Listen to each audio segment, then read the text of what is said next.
talaga, pag hindi mo talaga kabisado yung isang area, medyo kakabahan ka ng konti. Ito yung nakakatakot yung ganito eh. Hindi mo alam yung lugar, hindi ka pamilyar, bumasi ka lang sa mapa.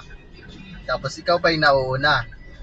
Tapos lahat ng sasakyan nakaharap sa'yo, pati yung mga nakaparada sa kabila, nakaharap sa'yo, kaya isipin mo one way.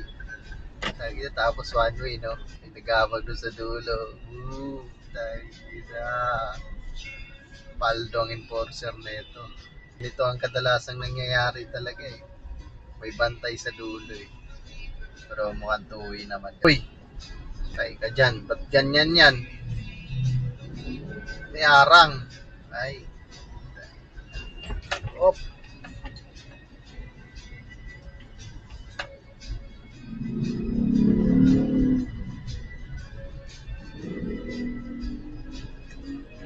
Dito.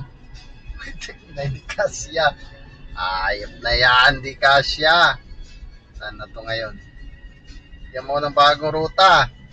Kanan. Kakanan yung jeep. Kanan tayo. Ay. Buti naman medyo nakahinga-hinga ako ng konti doon. Talaga to si Google. Oh. Saan talaga? Ikaw na lang yung inaasahan. Ang tagal mo pa. Aray mo talaga, Google. Pero at least goods na yan. Bigyan na siya bagong ruta. Ilang yan. Paikot-ikot to tong Google na to. Day, daplin gamay, day. Sapog ka pa to nga, pugaday, oy. Maligsan ka, patay pambayad ni mo.